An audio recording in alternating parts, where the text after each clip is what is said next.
Pourquoi a-t-il peur? Pourquoi le bienfaiteur Jean-Pierre Amougou Bilinga lui a offert un don de 50 millions de francs pour l'aider en quoi? Alors que moi qui prétends être le soutien inconditionnel de Paul Biya, depuis que l'association a été légalisée le 26 mai 2014, je n'ai plus de voiture. J'ai fait la campagne de Paul Biya partout, je n'ai plus de voiture. Je suis piéton. Est-ce qu'il m'a envoyé un franc symbolique pour m'encourager pour le combat que je mène? Je dis, ces gens-là ne sont que des fanfarons. Et je crois que Paul Biya est l'homme qu'il faut à la place qu'il faut au Cameroun. Depuis 6 ans, le 26 mai 2014, je suis sans voiture. Je ne demande que les aides des patriotes.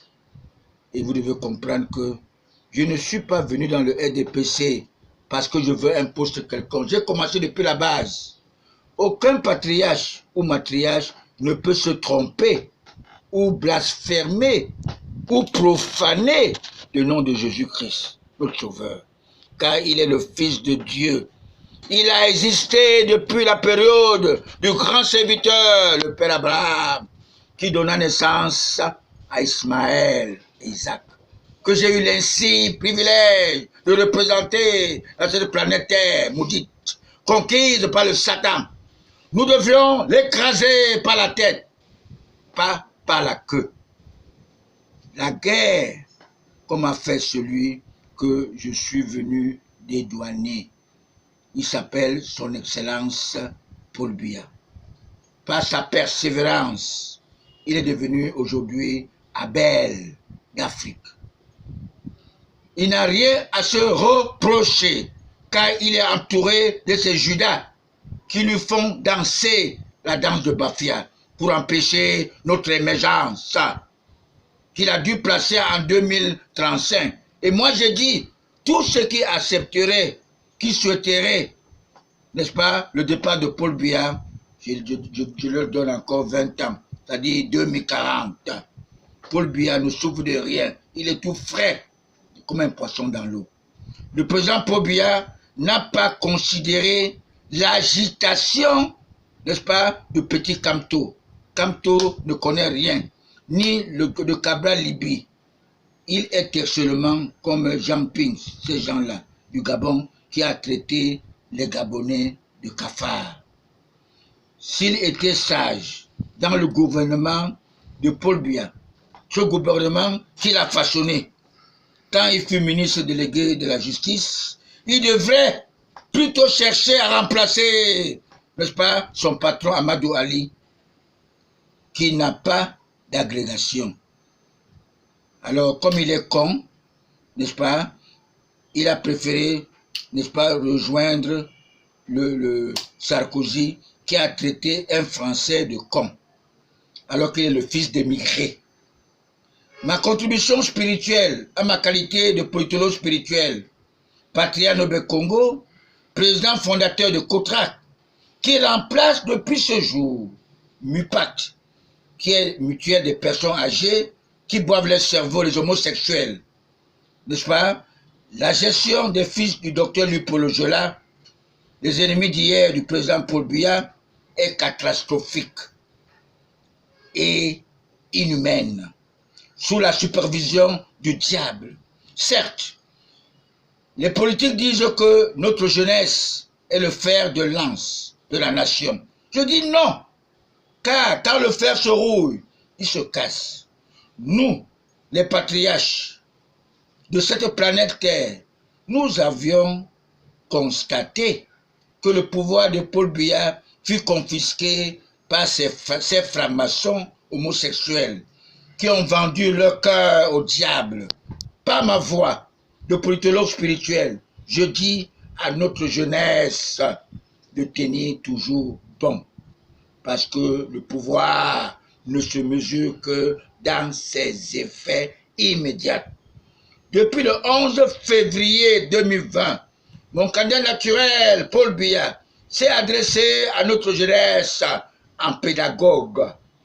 Même son discours du 19 mai qui était d'ailleurs pas très attendu, à la veille de la fête de l'unité, boycotté par les francs-maçons homosexuels de cette planète Terre maudite, parce que Paul Biya est un handicap pour eux. C'est comme un caillou dans leurs chaussures.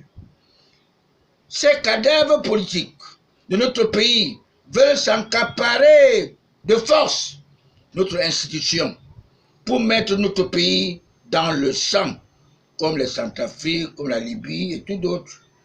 Le professeur agrégé Joseph Aouna avait déclaré qu'il connaît son homologue Kamto Maurice. Il ne recule en rien. Pourquoi a-t-il sorti, n'est-ce pas, ce langage? Je dis personne dans le gouvernement de Paul Biya ne peut espérer être saint, excepté le Premier ministre actuel, je dis bien, John Ngouté, qui est devenu grand patriarche après le grand dialogue qu'il a pu négocier sans problème. Tous ces opportunistes, même les Cabral Libye, ne sont que des adolescents en politique. Parmi eux, il y a que des traîtres, des Judas, avec les complices qui sont dans le gouvernement de Paul Biya, tapis dans l'ombre. Leur préoccupation, c'est de voir sombrer la politique instaurée par le choix de Dieu, Paul Biya. Pour eux, les donneurs de leçons légaliseront dans tous nos pays le mariage pour tous, pour rendre tous les Camerounais abrutis, pour que nous devenions tous des mademoiselles.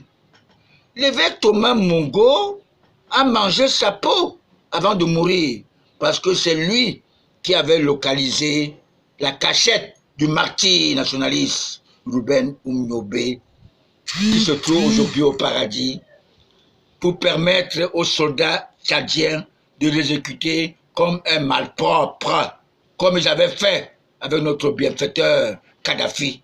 Tout récemment, vous avez vu, mes très chers frères.